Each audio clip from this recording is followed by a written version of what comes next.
Good afternoon, Miss Margie. Yes, ma'am. Good afternoon too. Hey, Miss Margie, can you tell me about yourself? Yes, ma'am. I'm Margie Venegas, 33 years old. I'm married and I have 2 kids, ma'am. Okay, I have few questions for you to answer, so let's start. Why do you want to Yes, work as a maid? because of my financial problem, ma'am. Okay, why you choose Malaysia when there is a lot of other country? Because I need experience also from Malaysia, ma'am. Okay, how are you qualified for this job? As a hardworking ma'am, Okay, may I know what is your education level is? high school graduate, ma'am, and 3 months caregiver, ma'am. Okay, what is your recent working experience? Care babies from infant to 2 years, 6 months old, ma'am. Have you worked abroad before? Yes, ma'am. Okay, so can you please tell the place and how many years you work for? I work in UAE in 2 years, 6 months, ma'am, and I work from Doha, Qatar, 2 years, 5 months, ma'am. So where exactly in UAE? Sharjah City, UAE, ma'am. Okay, so where exactly in UAE? Is this in Dubai? Yes, ma'am. Do you have experience of taking care of baby? Yes, ma'am, I have. Mhm. And whose baby you are taking care of? Uh, Babies from Hassan Ibrahim Mohammed Saleh Al Maktoum, sir, ma'am. Mhm. So this is your employer's baby, correct? Yes, ma'am. What about elder people? Do you have experience taking care of an elder? No, ma'am. But I'm willing to care elderly, ma'am. Willing to take care. Yes, ma'am. Do you have any other special skills? Yes, ma'am. So may I know what special skills do you have? Like cleaning, ma'am, washing, Okay. cooking. Are you willing to learn new skills? Yes, ma'am. Are you willing to work with a family where the mother-in-law or any relatives stay together? Yes, ma'am. Currently, are you still working now? Sir, ma'am, can you repeat the question? Okay, so currently, are you still working now? No, ma'am. Do you know how to cook? Yes, ma'am. What sort of food can you cook? Filipino food, Okay, so what Filipino dishes that you can cook? like adobo, ma'am, sinigang, and beef stew, ma'am. Okay, are you aware that you will have to do washing, cleaning, ironing, and cooking? Yes, ma'am.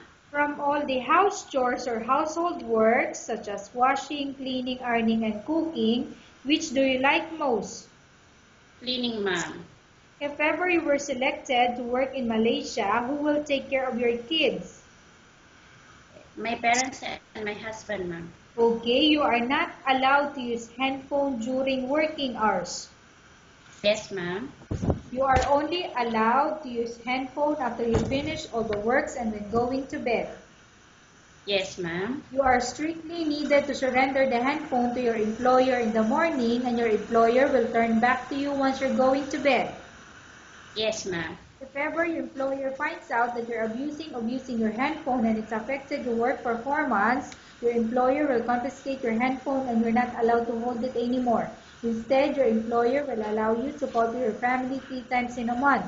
You're only allowed to bring normal phone and you're not allowed to bring smartphone. Are you agreed with the terms and conditions? Yes, ma'am. Are you agreed to the rules and regulation for the handphone? Yes, ma'am. How many years is the contract as you agreed and understand? 2 years, ma'am. Can you describe for me your ethics or your attitude? Honest, discipline, ma'am, and helpfully, ma'am. Okay, how can you assure to us that you will work hard in Malaysia? Yes, ma'am. Sir, ma'am, can you repeat the question? Okay, how can you assure to us that you will work hard in Malaysia?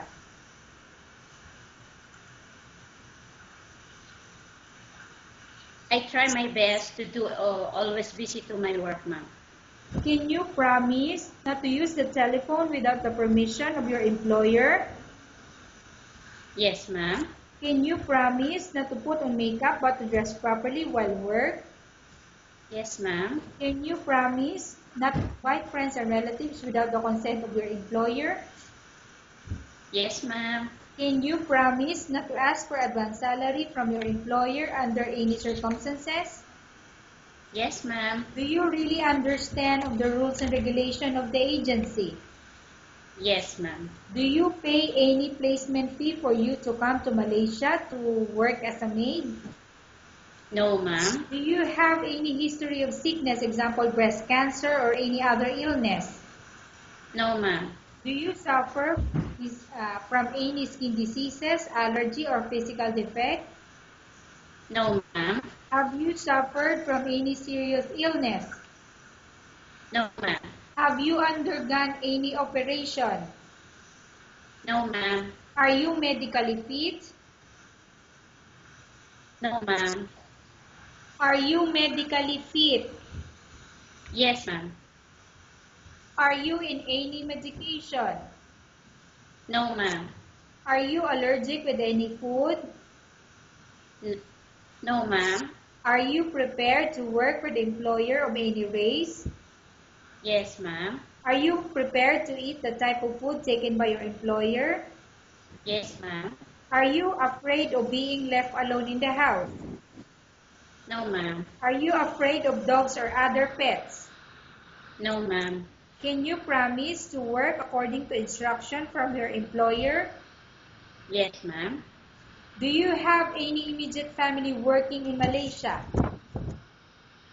No, ma'am. Okay, Miss Margie, we have finished our question section. Let's go to case study. I have a case study for you and I want you to answer me truthfully. Upon arrival in Malaysia within 6 months, if ever any of your family members pass away, what will you do? Will you continue to work till finish your contract or you will go back? I will finish my contract, ma'am. Tell us about yourself and why do you want to work in Malaysia as domestic helper? Sorry, ma'am. Can you repeat the question? Tell us about yourself and why do you want to work in Malaysia as domestic helper? Yes, ma'am, because I'm hardworking and I need to earn money, ma'am. Okay, Miss Margie, what do you want to tell to your employer who watching your video? Yes, ma'am. Dear sir, madam, please hire me as a domestic helper because I need to give my nice future of my children, ma'am. Okay, thank you very much, Miss Margie. We will update your agency if there's any selection made by the employer.